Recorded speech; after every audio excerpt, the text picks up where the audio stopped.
안녕하세요. 워런 버핏처럼 매일 신문을 박준모와 함께 읽으면서 투자의 고수가 됩시다. 웜의 신박 오늘 2월 24일 월요일 순서 시작하겠습니다. 주말 좀 많이 추웠거든요. 서울은. 다들 주말 잘 보내셨는지 모르겠습니다. 추위에도 불구하고 이렇게 추운데도 축구 가냐 해서 눈만 안 쌓이면 감지덕지죠, 사실. 그런데 저기 천안, 대전 이쪽에는 눈이 많이 왔다고 합니다. 서울은 춥기만 하고요. 눈은 안 왔습니다. 그리고 지지난주 토요일 날 제가 레이저 치료를 받았는데 너무 이제 답답해가지고요. 쓰고 있던 마스크 집어던지고 붙어있던 덕지덕지 붙어있던 스티커도 다 떼버렸습니다. 그 대신 선크림을 지금 잔뜩 발라놨습니다. 햇빛에 노출되면 다시 원상복구된다 해가지고요. 아직까지 일주일밖에 안 됐으니까요. 많이 기대가 된다 하신 분들한테 좀 죄송하지만 좀 더 기다리셔야 됩니다. 한 10회 정도 더 오라고 했으니까요. 10회 정도 더 지나서 한 두세 달 뒤에 확인을 해주시면 고맙겠습니다. 우리 토리스님이 우리 인간은 때론 본인 스스로에게 속된 표현으로 개길 줄도 알아야 한다고 봅니다. 망치로 마음을 두드릴 필요가 있는 것이죠. 라고 하셨습니다. 지난주 아마 허지웅 교수님의 글에 대한 답글을 보내신 것 같습니다. 우리 마음에 그저 당금질을 막 해서 외부적 충격에도 좀 단단하게 우리가 이렇게 버틸 필요가 있다. 그런 말씀을 해주셨습니다. 많은 분들이 또 생일 축하해 주셔가지고 되게 감사드립니다. 쑥스러워가지고 이 나이 어릴 때도 생일 축하 잘 안 했었는데 나이 들어서 많은 분들한테 생축 받으니까 좀 민망했습니다. 메르님의 관세 부과에 대한 글 또 남겨주셔가지고 많이 도움이 됐습니다. 그죠? 링크 타고 딱 들어가 보니까 메르님이 아주 대단한 통찰력을 가지고 계신 분이잖아요. 그죠? 네, 메르라고 되어 있습니다. 그래서 중국산은 후판에 반덤핑 관세 38% 붙으며 그 부분에 대해서 보세구역 때문에 실제로 영향을 많이 받지 않는 부분, 그리고 중소형사와 대형사 간에 또 약간의 차이가 있는 그런 부분까지 적어주셨으니까요. 네, 마지막 코멘트가 이렇습니다.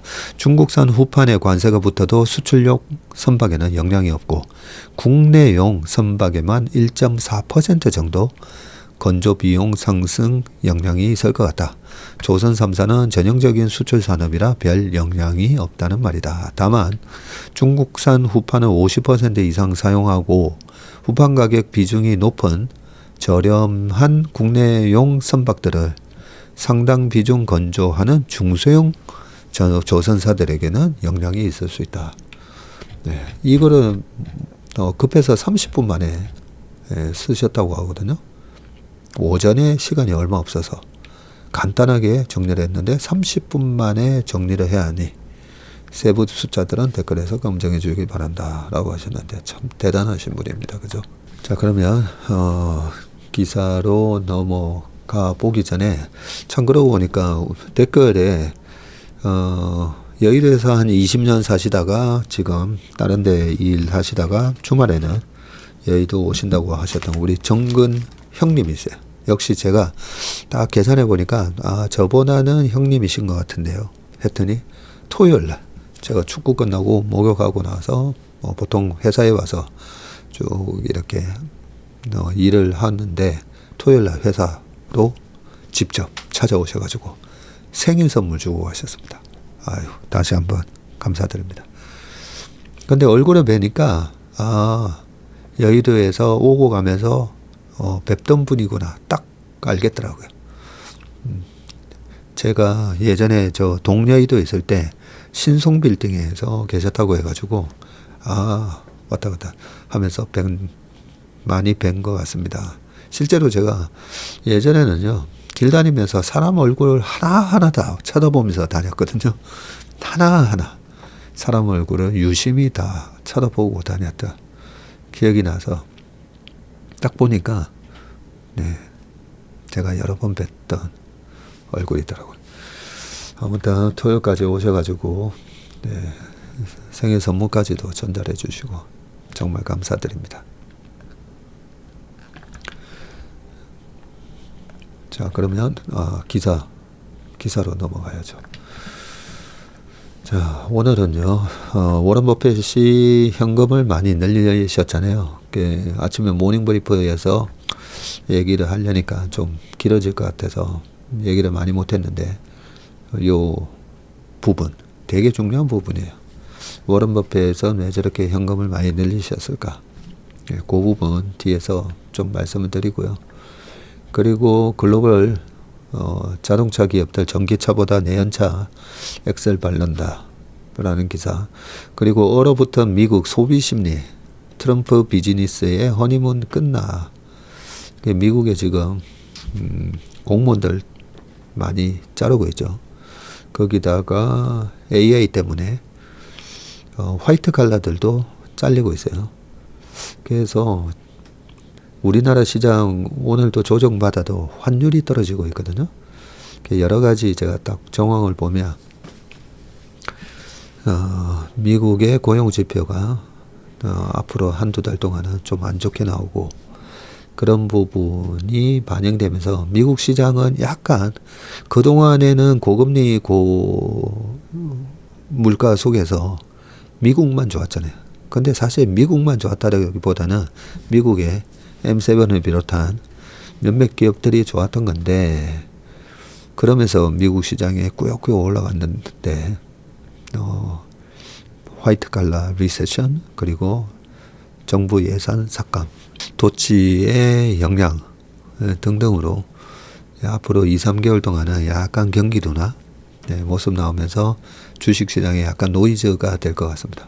그런데 그러면 금리가 경제 성장률의 전망치가 좀 떨어질 거고요. 실제로 지난 12월 말 대비해서 지금 미국 기업의 25년도 EPS 증가율이 하향 조정되고 있어요. 되게 중요한 얘기거든요. 이런저런 걸 감안을 했을 때, 그런데 우리나라 시장에는 어떤 영향을 줄까? 일단 금리 떨어지고 환율 떨어지면서 환율이 떨어진다는 말은 우리나라 원화가 달러 대비해서 상대적으로 평가 절상이 된다는 얘기니까요. 나쁘지 않을 것 같습니다. 우리 시장은. 그런 부분까지 연동해서 말씀을 좀 드리도록 하겠습니다. 기사를 한 10개 뽑았다가 6개만 해야 되니까 몇 개 지우거든요, 다시. 지운 기사 중에 하나는 만물상, 우크라이나만도 못한 한국인의 수면질. 요즘 잠 못 드시는 분들 많습니다. 잠을 못 자기 때문에 결국 약 먹고 잤다. 이런 분들이 제 주변에도 계셔가지고 제가 깜짝 놀라는데, 근데 잠 안 오는 것만큼 또 이 고통스러운 게 없습니다. 멀뚱멀뚱 새벽 4시, 5시까지 아주 좀 푹 자고 일어나야 되는데 잠이 안 오면 미칠 것 같죠. 저는 저녁에 회사에서 뭐 구론산 이런 거 있잖아요.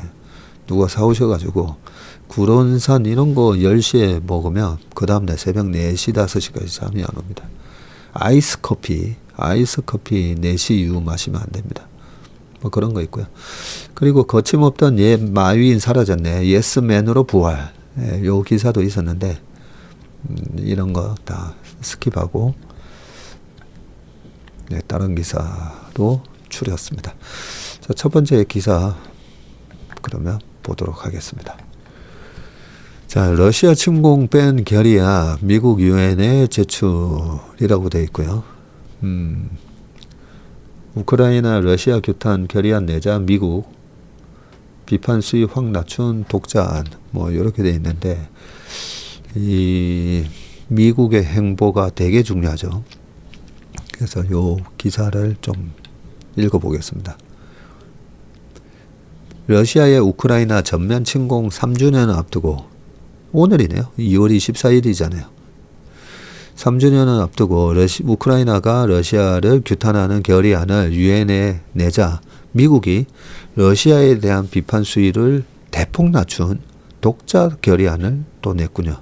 유엔 총회 결의는 구속력은 없지만 국제사회에 단합된 요구가 담겼다는 점에서 의미가 있는데, 트럼프 대통령과 젤렌스키 대통령이 충돌하면서 불거진 양국 갈등이 유엔으로 옮겨붙는 양상이고요. 마코 루비오 미국 국무장관은 20일 성명을 내고 평화의 길을 열기 위해 모든 유엔 회원국이 지지할 것을 촉구하는 단순하고 역사적인 결의안을 유엔에 제안했다. 평화로 가는 길이라는 제목의 이 미국 결의안은 특히 그동안 국제사회에서 통용되어 온 러시아의 침공, aggression이라는 표현 대신 러시아와 우크라이나 간 분쟁, conflict이라는 표현을 사용했다고 하고요. 우크라이나의 영토 보전, territorial integrity에 대한 언급도 없었고, 영토 보전이란 한 국가의 영토를 외부 세력이 침해할 수 없다는 국제법상의 원칙이죠. 바실리 네벤자 주 유엔 러시아 대사는 이 결의안에 대해 좋은 움직임이라며 환영했다. 여기도 바실리라는 이름이 들어가네요. 네. Enemy at the Gate에서 러시아의 독일군과 맞서는 러시아의 전설적인 저격수 스나이퍼 이름이 바실리였죠. 자, 앞서 우크라이나가 제출한 결의안에는 러시아가 우크라이나 침공 뒤 자행한 인권 침해가 자세히 기재됐고, 우크라이나의 모든 영토에 대한 주권을 재확인하는 내용도 담겼는데요. 북한군의 참전을 명시하고 확전 우려를 제기하는 내용도 담겼다고 알려졌습니다. 각자 결의안을 낸 뒤에도 미국과 우크라이나의 갈등은 이어지는 모습인데요. 월스트리트 저널은 미국이 유럽의 유엔 회원국들에게 우크라이나를 설득해 결의안을 철회하도록 해달라고 압박했다고 전했고, 하지만 현재 193개 유엔 회원국 중에서 110국 이상이 우크라이나 결의안을 지지하겠다는 입장인 것으로 알려져 있습니다. 미국 측은 24일 총회가 열리기 전인 오전 9시 유엔 안보리 회의 소집을 요청을 했네요. 또 이게 어떻게 될지. 근데 유럽의 과거의 역사를 보면 프랑스하고 독일하고 싸울 때는 영국이 보다가 또 프랑스 쪽으로 붙고, 그 안에서 보면 사실 민족 개념이 없어요. 민족 개념은 없고, 한쪽이 너무 강대해져서 위협이 되면 또 A, B, C가 있으면 A, B끼리 뭉치고, C가 너무 강하면 또 A가 강해지면 B, C끼리 뭉치고. 그래서 지금은 너무 미국이 강하잖아요. 미국이 강하면 유럽 국가들은 우리가 뭉쳐야 된다. 사실 그래서 유엔이 탄생했고, 유엔이 아니라 EU가 탄생한 거잖아요. 그래서 미국이 이렇게 압박한다고 해서 유럽 회원국들이 미국 원하는 대로 다 해줄까 싶기는 합니다. 자, 40년 사투 끝에 만든 잠수함의 눈과 귀 60조 수출이 눈앞이라고 되어 있습니다. K방산 신화를 만든 사람들, 소나 국산화 이끈 조성일. 이 K방산 요 시리즈를 한번 다 몰아서 한번 봐야 되겠네요. 그죠? 자, 일단 오늘 기사가 뭔지 보겠습니다. 조성일 LIG 넥서원 해양연구소장이 경북 구미 사업장에 작년 11월 새로 준공한 소나 테스트용 대형 수조 앞에서 있다. 소나 설비는 보안시설로 관리돼 회사 측 촬영만 가능했다라고. 촬영을 못 하셨군요. 자, 근데 이 소나가 뭔지 일단 제일 밑에 보면 이렇게 설명이 나오니까요. 자, 소나가 뭔지 보고 기사를 읽겠습니다. 소나, 사운드 내비게이션 앤 레인징, 레인지 로버에 나올 때 쓰는 그 레인지군요.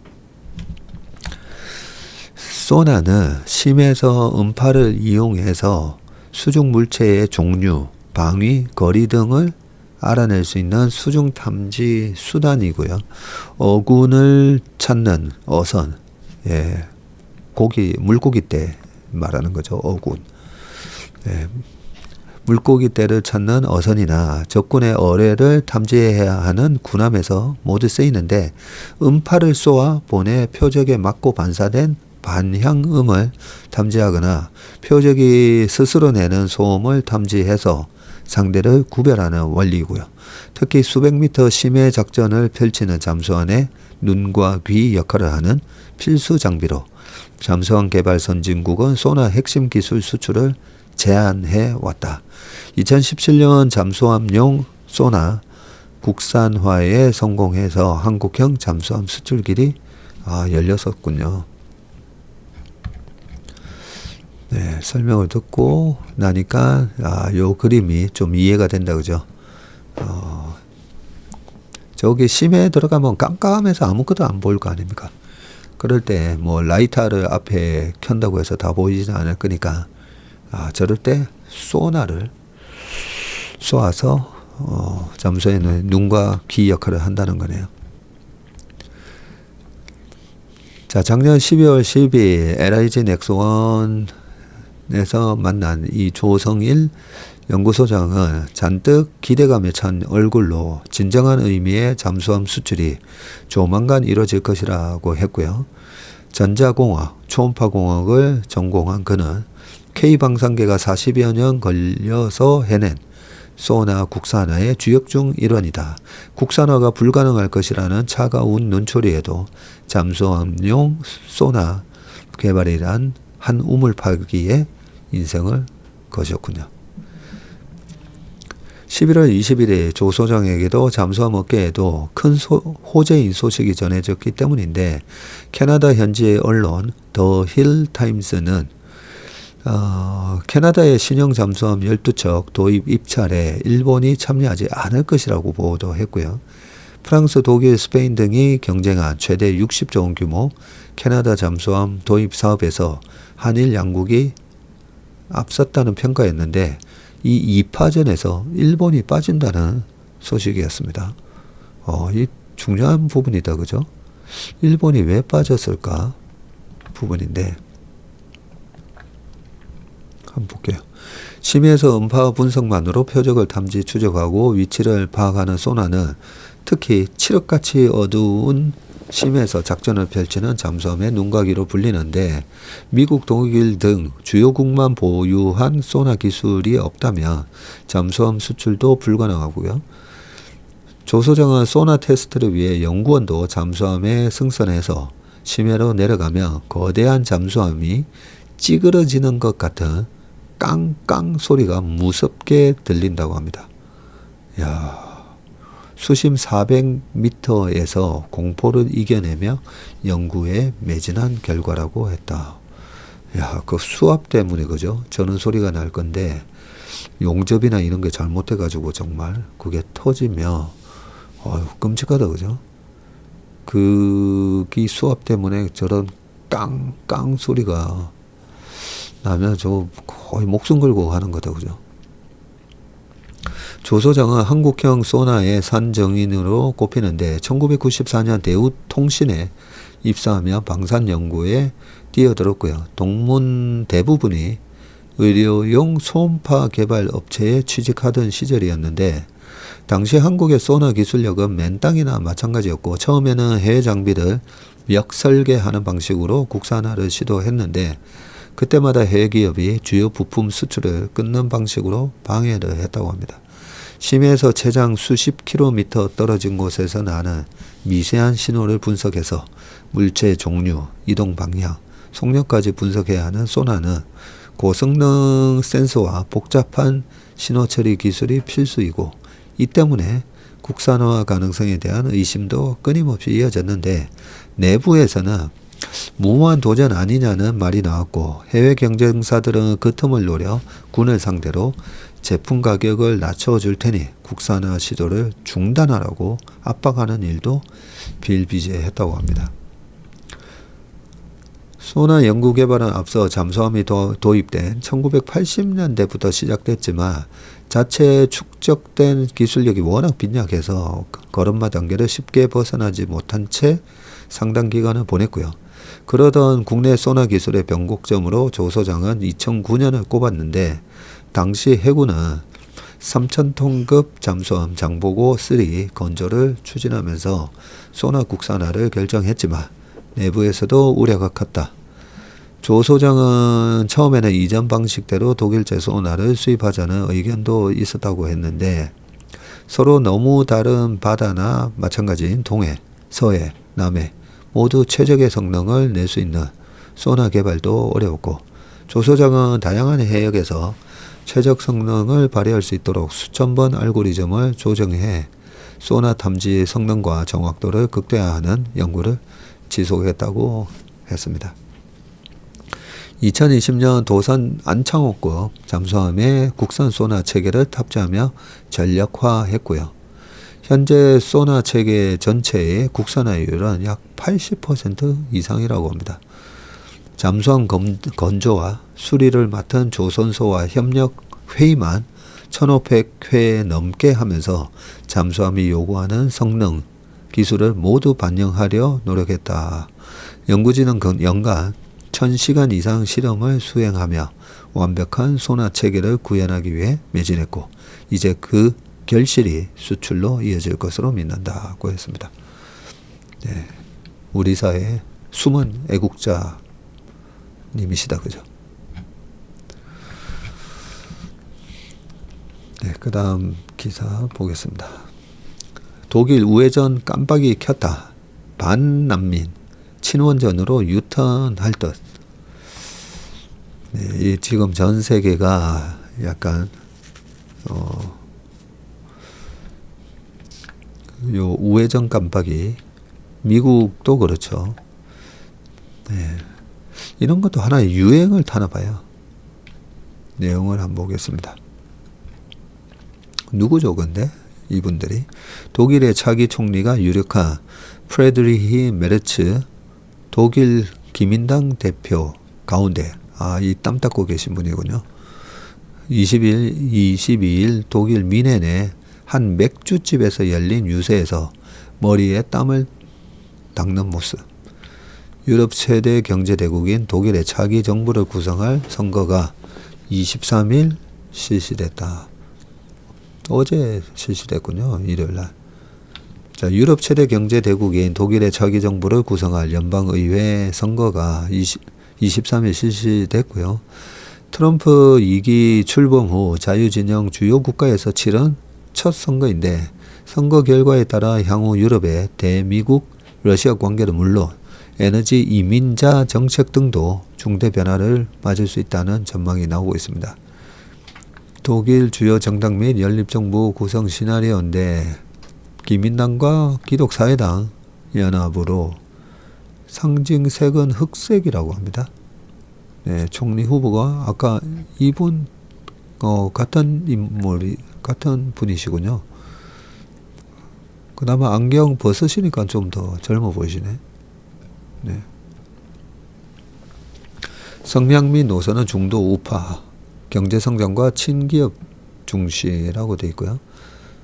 자, 독일을 위한 대안, AFD. 이쪽이 약간 거구당이라고 했던 것 같은데, 청새, 알리스 바이덴, 거구 돼 있네요. 강력한 반이민 정책. 지지율은 20.2%. 자, 사회민주당, 적색, 올라프 숄츠, 현 총리 분이시군요. 중도 좌파, 분배와 복지 중시 15.5%이고요. 녹색당은 로베르트 하베크 좌파 친환경 에너지 정책 13.1%, 그리고 자유민주당, 우파 뭐 이렇게 되어 있네요. 선거 직전까지 여론조사에서는 중도 우파 기민당과 자매 정당인 기사당, 예. 기민기사 연합이 30%의 지지율로 줄곧 1위를 유지해 왔고, 최근 급속히 세를 불리고 있는 극우 성향 독일을 위한 대안 AFD가 그 뒤를 이었으며, 숄츠 현 총리가 소속돼 있는 중도좌파 사회민주당은 3위로 쳐졌다. 유럽 최장수 여성 총리를 기록했던 앙겔라 메르켈 퇴임과 함께 야당으로 물러났던 기민기사 연합이 3년여 만에 집권당으로 복귀할 가능성이 커진다. 이 경우 독일 새 정부는 메르켈 집권기보다 더욱 우클릭할 것이라는 전망이 적지 않은데, 우선 더욱 강력한 국경 통제와 이민자 난민 억제 정책이 도입될 가능성이 크고요. 기민기사 연합은 총선의 핵심 공약으로 초강력 국경 통제를 내걸었고, 총리 후보로 나선 프리드리히 메르츠 기민당 대표는 총리가 되면 취임 첫날 독일 전체 국경을 영구 통제하고 예외 없이 모든 불법 입국 시도를 거부할 것이라고 공약을 했었고요. 불법 이민자 유입으로 민심이 악화하자 현 숄츠 총리의 3인당 정부도 지난해 9월부터 1년 기한으로 국경 전면 통제 조치를 취했는데, 이것으로는 턱없이 부족하다면서 영구 봉쇄를 약속했다. 직전 이 기민기사 연합 정부를 이끌었던 메르켈 전 총리가 재임 기간 동안 100만 명의 난민을 받아들였던 것과는 180도 다른 기조라고 하고요. 메르츠는 지난 19일 대선 후보 TV 토론에서 16년 동안 집권했던 기민기사 연합의 지금 난민 이민자 문제에 일부 책임이 있다면서 메르켈의 책임까지 거론을 했습니다. 자, 우리 투자자 입장에서는 요 밑에 내용이 중요한 내용이죠. 유럽에서 가장 강력한 탈원전 정책을 추구했던 에너지 정책도 원전 가동으로 뒤집힐 가능성이 점쳐진다. 네, 유럽에서 지금 제일 큰 형님 역할을 하는 게 EU에서 독일이잖아요. 그래서 독일이 어떤 정책을 쓰는가 되게 중요합니다. 독일의 올해 예상 경제 성장률은 유럽 최저 수준인 0.3%에 불과할 정도로 지금 침체에 빠져 있고요. 여기에 각종 생활용품과 에너지 비용이 치솟고 있어서 스태그플레이션이라는 분석까지 나옵니다. 메르츠는 에너지 비용 급등과 관련해서 처음에는 러시아의 우크라이나 침공이 원인일 수 있었지만, 지금의 문제는 현 정부의 효과 없는 친환경 녹색 에너지 정책이 초래한 것이라고 했고요. 내가 총리로 취임하면 아무런 구체적 대안 없이 원자력 발전소가 폐쇄되는 일은 없을 것이라고 말을 했습니다. 독일은 일본 후쿠시마 원전 사고를 계기로 메르켈 총리 재임기 전면 탈원전 방침을 발표하고 23년 4월 마지막 3기의 원전 가동을 영구 중단했는데, 이를 뒤집을 가능성을 시사한 것이고요. 정치 전문 매체 폴리티코는 기민기사 연합이 집권할 경우에 강력한 원전 부활 정책이 실행될 것으로 전망을 했고요. 라파엘 그로시 국제원자력기구 사무총장도 최근 독일 공영방송 도이치벨레 인터뷰에 독일이 원전 산업에 복귀하는 것이 타당하다고 말한 바 있습니다.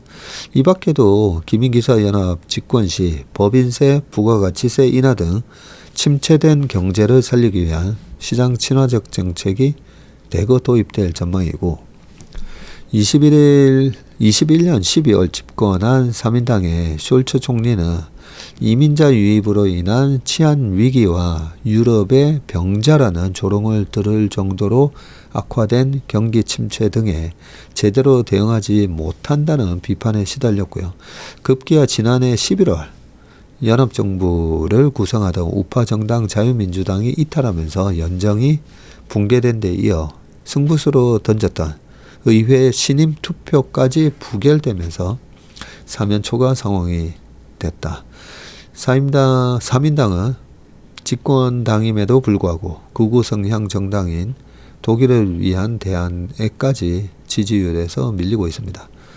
이에 따라 2013년 창당 뒤 전례 없는 지지율 고공행진을 벌이고 있는 극우 성향 AfD가 향후 독일 전국의 중대 변수가 될 수 있다는 전망이 나오고요. 나치 추종 세력이라는 비난까지 받고 있는 AfD. 그러고 보니까 독일어는 아베 최대 AF계 이렇게 나가니까 최대 F 아베 최대 AfD라고 읽어야 되나요? AfD 대 독일의 주요 정당들은 이념의 과격성 등을 문제 삼아 AfD를 연정 파트너로 삼지 않겠다는 뜻을 밝혔습니다. 그러나 최근 미넨 안보회의 참석차 독일을 방문한 JD 벤스 부통령이 AfD를 외면하는 동일 정당들을 비판하고 이 당의 총리 후보인 여성 공동대표 알리스 바이델과 만나는 등 공개적인 지지 행보를 벌이고 있고요. 일론 머스크 미 정보효율부 수장도 AfD를 지지하는 연설로 힘을 실어줬습니다. 이처럼 트럼프 2기와의 유대관계가 잇따라 부각되면서 연정 참여 여부와 무관하게 AfD의 정치적 위상이 높아질 것이라는 관측이 나온다 라고 되어 있습니다. 그 다음 워런 버핏 얘기입니다. 버핏 주식시장 과열 경고 10분기째 현금 보유액을 늘렸다라고 되어 있습니다. 주식 투자의 대가로 꼽히는 워런 버핏 회장이 이끄는 버커셔 해서웨이의 현금 보유액이 10분기째 늘어난 것으로 나타났고요. 버핏은 주가 대비 가치가 낮은 가치주를 발굴해 투자하는 것으로 유명한데 미국 주가가 너무 올라 투자할 곳을 찾지 못한 거 아니냐는 분석이 나온다. 근데 이 부분도 워런 버핏이 가치 투자의 대가 우리가 보통 이렇게 얘기하시는데 벤자민 그레이엄의 현명한 투자자 책도 나오고 콜롬비아 경영대학원 다니실 때 이 벤자민 그레이엄으로부터 투자에 대한 부분을 배우셔가지고 초기에는 주가 대비 가치가 낮은 가치주가 아니라 그죠? 요것도 가치 대비 주가가 낮은 가치주라고 써야 되죠. 네. 주가 대비 가치가 낮아. 그러면 주가 대비 가치가 낮은 가치주면 이거는 고평가 주식이 돼버리죠. 네. 그래서 그런 가치주 중심으로 투자하시다가 나중에 필리피셔의 영향을 좀 많이 받으셔가지고 좋은 주식을 적당한 가격에 사는 게 중요하다. 그리고 그 좋은 기업이 수익을 잘 낼 거니까 그 다음부터는 그 좋은 기업이 수익을 잘 내면서 그게 고스란히 주가 상승으로 이어지면서 자연스럽게 돈을 벌게 되는 그렇게 바뀌셨죠. 그래서 애플을 2016년도에 그렇게 사셨다고 했을 때 아니 애플이 저평가되어 있는 주식인가? 사실 아니거든요. 그때도. 그래서 지금은 우리가 뭐 이렇게 가치 대비 저평가되어 있는 주식을 막 찾아다닌다라고 보면 안 될 것 같고요. 그런데 너무 비싸면 또 정리하십니다. 그걸 여러 가지로 좀 비교를 하시죠. 국채랑도 비교를 하시고 좀 과열 양상인가 아닌가 그런 걸 비교를 하시면서 2022년 주가 조정이 있기 전에 그때도 아침에 모닝브리프에서 말씀드렸는데 22년대에 주가가 많이 박살나니까 워런 버핏이 6분기 만에 다시 주식을 샀다. 애플 주식을. 그 전에 21년도 기사 검색해 보시면 애플 주식을 좀 파셨어요. 그때도. 그래서 좀 시장이 과열되어 있다라고 하면 그 과열 영역에서는 또 줄이십니다. 요 기사 다 읽고 제가 좀 말씀드릴게요. 워런 버핏의 그 주식의 제일 중요한 원칙 아시죠? 워런 버핏이 얘기하신 거. Never lose money. 절대 잃지 말라는 건데, 요 부분은 우리 투자자분들이 좀 잘 못 이해하고 계시는 게 많습니다. 요거 다 읽고 말씀드릴게요. 버크셔의 지난 4분기 재무 보고에 따르면 현금 보유액이 3,342억 달러인데 이게 얼마냐면요. 480조에 480조. 역대 최고 수준이고요. 버크셔의 현금 보유액은 22년 3분기부터 지금 10분기째 증가하고 있습니다. 이런 미국 증시의 높은 밸류에이션 때문에 버크셔가 보유 주식을 대거 매각하고 신규 주식은 덜 사들인 결과라는 분석인데, 버크셔는 지난 한 해 뱅크 오브 아메리카 등 1,430억 달러 규모의 주식을 매각했습니다. 한 200조 팔았네요. 반면에 신규 주식 투자액은 90억 달러에 불과했고 한 13조밖에 안 사셨다 그죠? 200조 팔고 13조밖에 안 사셨어요.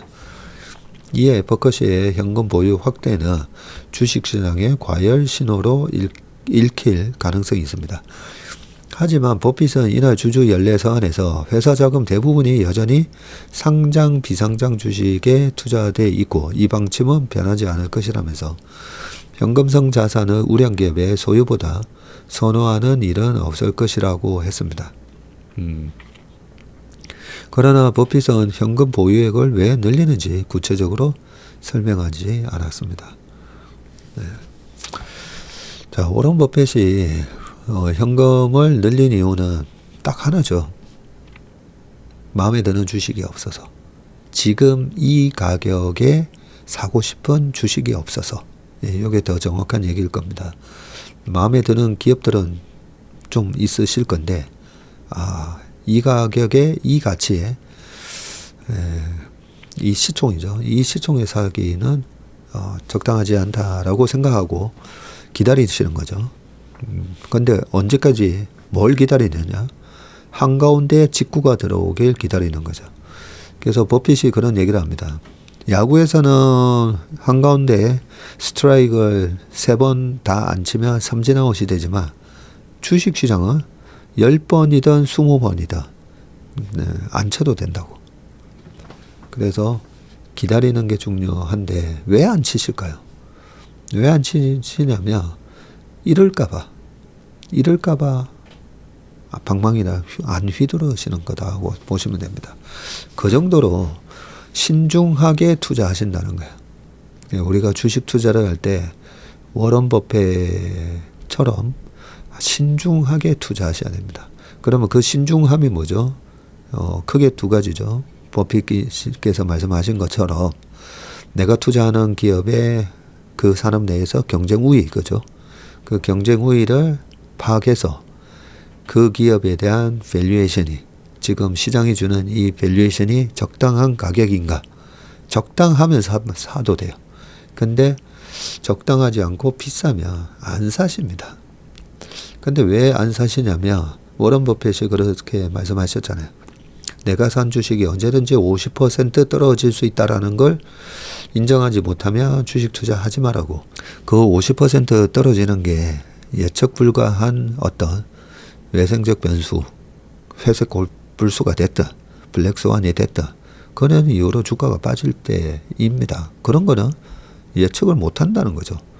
예측을 해서 네가 투자한 주식이 마이너스 30% 50% 가면 너는 잘못 투자한 거야, 이렇게 얘기하시고 있지 않잖아요.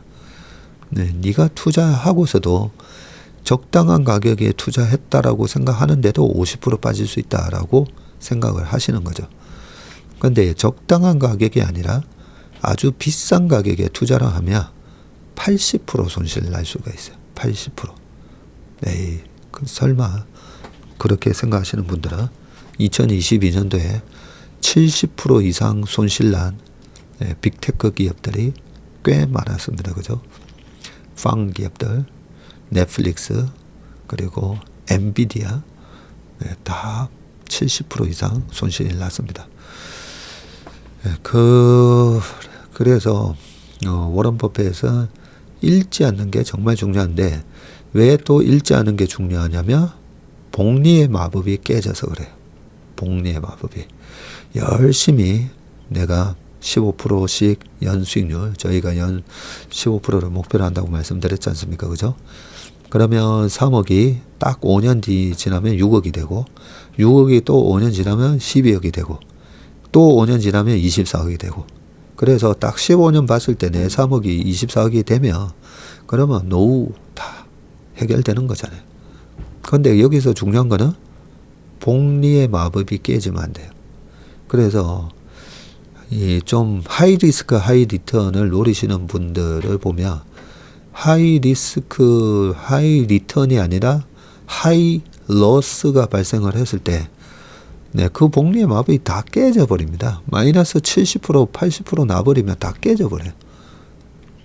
그래서 그런 가능성을 철저하게 배제시켜야 되기 때문에 그러면 지금 버핏께서는 현금 비중을 좀 높이시는 이유가 전체적인 밸류에이션도 비싸고 그리고 여기서 언제든지 또 한 번의 쇼크는 있을 수 있다. 그렇게 생각하시는 것 같아요. 그런데 저렇게 현금 쌓아놓으면 아니 소는 누가 키우나가 아니라 아니 수익은 언제 올리냐? 쇼크가 왔을 때 그죠? 쇼크가 오면 또 사시잖아요. 딱 사셔가지고 싸게 좋은 기업도 우량한 기업을 적당하거나 아주 싼 기업에 또 사실 수가 있으니까 그렇게 지금은 수비 모드로 들어가셨다. 그렇게 보시면 될 것 같습니다. 주식 투자하시면서 보면 제 주변에는 수비 개념이 없는 분들이 다 공격만 하다가 다 사라지셨어요. 그리고 많은 분들이 그렇게 수비에 실패하신 분들이 유튜브나 경제방송에 나오셔가지고 장 좋을 때 막 또 공격 방법을 얘기합니다.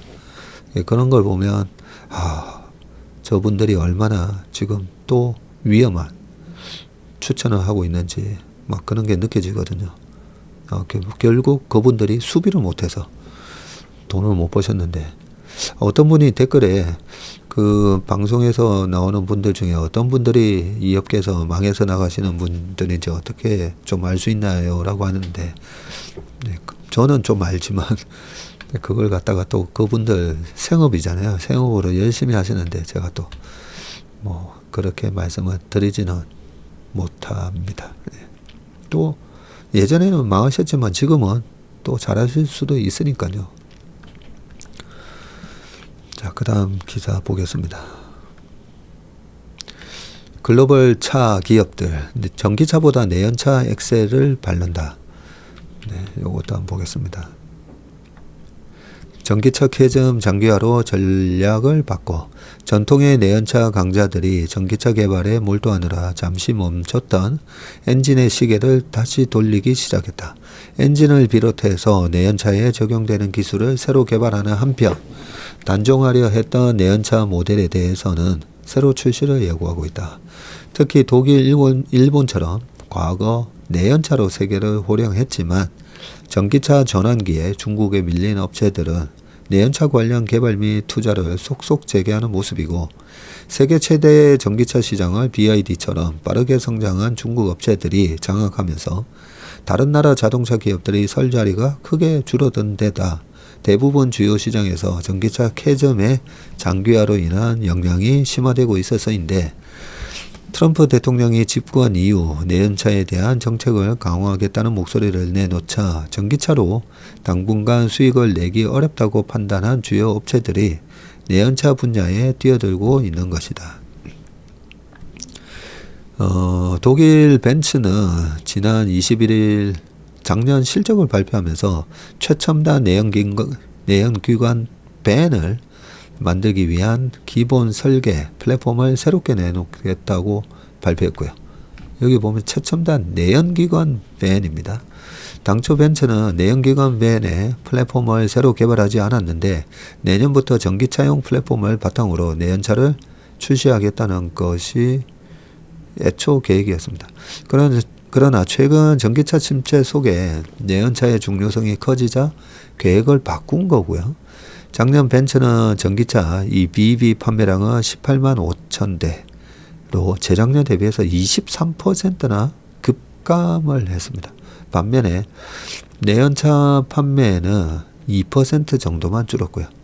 올라 켈레니우스 벤츠 CEO도 이날 2027년까지 내연차 19종, 전기차 17종을 새로 내놓겠다고 했고요. 로이터 통신은 전기차 판매가 폭락한 뒤 내연차에 다시 집중하겠다는 신호라고 했습니다. 그래서 참 많은 분들이 아직까지도 이 전기차 관련된 거에 투자하셔가지고 고생을 좀 하고 계신데, 그 성장에 대한 어썸션이 그죠? 가정을 했던 유럽은 무조건 전기차로 가고 엄청난 과감한 규제와 보조금으로 매년 30%씩 성장할 거야. 예, 그런 가정들이 다 이렇게 바뀔 수가 있습니다. 그러면 어떤 국가적인 이 정책 모멘텀으로 올라가는 성장주를 나는 어떻게 리스크 관리를 할 건가? 예, 그런 계획이 있었나라고 보면 그 전기차를 노래하셨던 분들의 과거 2년 전에도 제가 뭐 거의 다 봤었거든요, 방송을. 예, 보면 어떤 수비에 대한 개념도 없었고 그 공격 포인트만 얘기했다가도 작년처럼 뭔가 바뀌었잖아요. 바뀌었으면 23년 계속 이 성장에 대한 이 가정들이 계속 바뀌었으면 지금은 이렇게 바뀌었으니까 이렇게 수정을 해야 됩니다 라고 얘기는 안 하고 계속 본인들만의 가정을 또 만들죠. 또 장밋빛 전망과 가정을 만들어서 이렇게 될 거야. 이렇게 될 겁니다. 네, 그거는 리스크 관리 방법이 아니죠. 그래서 그분들이 주식 투자로 그동안에 성과가 났다라고 생각합니다. 자, 내연차 선방했지만 전기차 부진한 벤츠다. 뭐 이렇게 돼 있고, 내연차 강화는 차 업계들, 내연차 강조로 잇따라 돌아서는 글로벌 자동차 업체 쭉 나옵니다. 벤츠, 포르쉐, 토요타. 개발 중인 차세대 하이브리드 시스템은 내년 준중형 세단 코롤라에 처음 탑재 검토. 네, 볼보 2030년까지 모든 차를 전기차로 바꾸겠다는 계획을 철회했죠. 네. 10%는 하이브리드 차로 생산하기로 했다고 되어 있습니다. 그러고 보니까 지난주 금요일 날 제가 신영증권의 책을 많이 읽으시기로 유명한 김학균 센터장님 이름을 김석균이라고 제가 얘기를 해가지고 댓글에 어떤 분이 신영증권 김학균 센터장이라고 해놓으셨습니다. 근데 김학균 센터장이 저랑 동갑이던가 그렇던데요. 보면 참 인격적으로 이 방송하시는 모습만 봐도 인격이 참 뛰어나신 분이다라는 게 느껴지잖아요, 그죠? 그런데 재작년에도 그렇고 작년 연말에도 그렇고 항상 이 반성문을 내놓으시더라고요.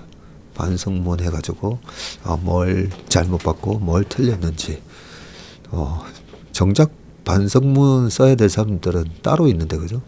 근데 참 보면 스스로 반성해보고, 저희는 저희 내부적으로 이 백서를 쓰면서 작년 연말 올 초에 저희 내부 회의에서 참 저도 많은 반성을 하고 하는데,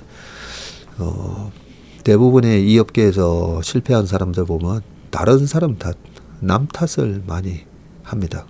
보면 남 탓을 많이 그 의사결정을 내리기까지는 여러 사람의 의견을 듣고 본인이 이제 판단했음에도 불구하고 남 탓을 많이 하는데, 김학균 센터장님은 항상 보면 자기 스스로의 반성을 하시는 걸 보면서 책도 참 많이 읽으시고 인격적으로도 참 훌륭하시구나. 동갑인 것 같은데 한참 형님처럼 인격적으로 그렇게 느껴집니다. 얼어붙은 이거 갑자기 3,000%로 빠져가지고 자 트럼프노믹스 벌써 휘청. 추가 관세 도입 등을 핵심으로 하는 트럼프노믹스가 본격적으로 시작하지도 않았는데 미국에서 관세로 인한 인플레이션 우려가 강해지며 소비 심리가 가라앉고 있다. 이로 인한 기업 실적 하락 우려도 커지자 미국 주식시장이 휘청거리고 있다. 그런데 지난주 수요일까지 S&P 500이 신고가였어요. 신고가인데 목금 딱 빠지니까 이렇게 미국 주식시장이 휘청거리고 있다. 이렇게 나옵니다. 자, 근데 아까 말씀드린 대로 실적에 대한 추정치가 하향되고 있기 때문에 조심은 해야 됩니다. 영국의 외환 관련 금융업체 볼링어 그룹의 카일 체퍼만 분석가는 트럼프 비즈니스의 허니문은 끝난 것 같다는 분석을 냈고요. 다우 1.69 빠지고 S&P 500 지난주 금요일 좀 빠졌습니다. 특히 트럼프 2기 탄생에 공이 많은 일론 머스크의 테슬라 주가도 4.68이나 내렸고요. 지난해 12월 18일 최고가 488.54달러였었는데 순식간에 그죠? 순식간에 31% 떨어졌습니다. 엔비디아, 브로드컴 등 주요 기업 주가도 급락을 했고요. 로이터 통신은 수입 관세와 연방정부 지출 삭감이라는 악재 탓에 이달 들어서 미국 기업의 활동이 거의 정체되고 있다면서 트럼프 대통령의 승리 이후 거뒀던 주가 상승세를 거의 다 까먹었다고 했습니다. 자, 이날 주가 하락의 배경에는 다시 오르는 물가와 그로 인해 악화하는 소비 심리 지표 탓이 큰데요. 미국 소비자 물가는 2년 반 가까이 4%가 넘는 고금리 덕에 힘입어 지난해 2%로 떨어졌는데 트럼프 대통령이 취임하자마자 다시 3%로 올랐습니다. 특히 변동성이 큰 식품과 에너지 비용을 제외한 이 핵심 코어 CPI라고 하죠. 이 핵심 소비자 물가 지수가 5.5%나 올랐고요. 레리 서머스 전 미국 재무장관은 영국 이코노미스트에 지금은 바이든 행정부 초기 이후 인플레이션 정책에서 가장 위험한 시기라고 말을 했습니다.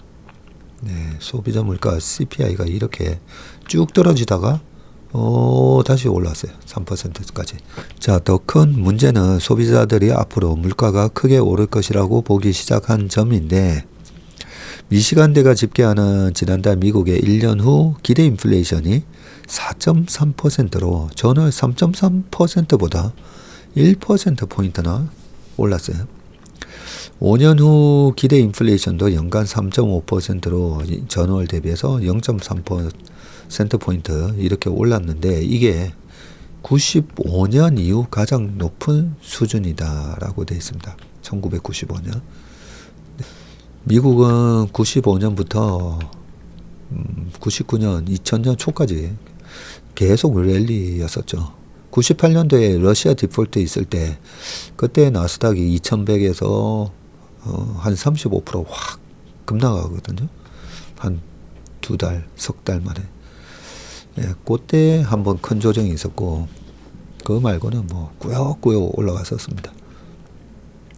물가 상승 우려에 소비 심리도 빠르게 위축되고 있는데 미시간대 소비자 심리지수 2월치는 1월보다 10% 가까이 떨어진 64.7로 집계됐어요.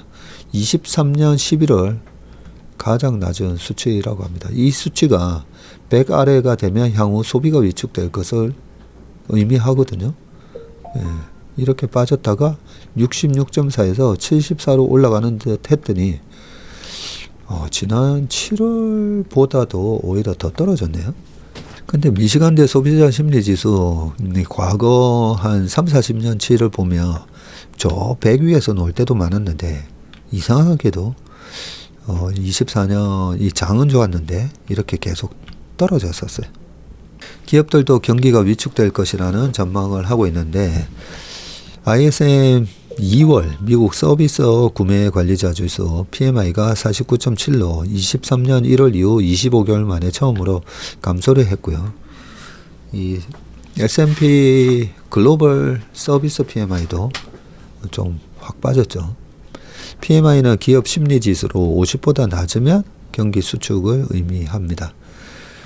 각종 미국 경제 지표가 식어가는 배경에는 트럼프 관세가 자리 잡고 있고, 트럼프는 일단 시행을 연기하기는 했지만 취임하자마자 멕시코, 캐나다 수입품에 25% 관세를 부과하는 행정명령에 서명을 했죠. 철강, 반도체, 자동차 등에 대한 관세 부과를 연이어 발표하고 있고, 관세를 높이면 당장은 수입 가격이 상승하는데, 이에 미국 소비자와 기업들이 물가 상승과 경기 위축 우려를 크게 하고 있는 겁니다. 미국 시사 주간지 US 뉴스 앤 월드 리포트는 미국 기업들이 트럼프의 복귀를 반갑게 맞이했지만 최근 들어서 이 낙관론의 일부가 꺾이고 있고요. 뉴욕타임스도 트럼프의 상호 관세가 미국 경제의 불확실성을 키우고 인플레이션 위험을 높이고 있다고 했습니다. 공화당 출신인 미치 매코넬 전 상원 원내대표는 트럼프의 관세로 평균 켄터키 주민이 연간 최대 $1,200의 비용을 더 내야 한다는 추정이 있다고 했고요. 트럼프의 공격적인 정책은 미국 산업과 노동자들에게 크고 오래 남는 우려를 남긴다고 했습니다. 고물가의 저성장이 겹치는 스태그플레이션 우려도 나오는데, 뱅크 오브 아메리카에 따르면 내년 중 미국이 스태그플레이션을 겪을 것으로 예상하는 펀드 매니저 비율이 60%나 가까이 되면서 7개월 만에 최고로 높다고 되어 있습니다. 워런 버핏이 이 소비재 많이 하고 계시잖아요. 그래서 그런지 아마 소비 위축 요 부분이 아마 좀 신경 쓰이셨던 것 같아요. 미국이 소비가 전체 GDP에서 70%나 차지하다 보니까 이런 지표들, 소비가 좀 위축되는 모습이 나와서 현금 비중을 좀 높여가는 게 아닌가, 그런 생각도 잠깐 들었습니다. 오늘 웜의 신박은 여기까지 하겠습니다. 이번 주 한 주 화이팅 하시는 한 주 되시길 바라겠습니다. 고맙습니다. 안녕하세요. 저는 체슬리 투자자문의 박세익 전무이고요. 체슬리 투자자문 이승준입니다. 네, 많은 분들이 기다리셨던 ETF 강의 드디어 저희가 시작하게 되었습니다. ETF 강의를 위해서 우리 이승준 대표님과 그리고 최일호 상무, 박성구 매니저까지 맞습니다. 거의 한 달 넘게 야근을 하면서 심혈을 기울여서 자료를 만드셨기 때문에 이 강의만 들으셔도 ETF가 뭔지 어느 정도 이 투자에 대한 감을 잡으실 수 있다라고 생각을 합니다.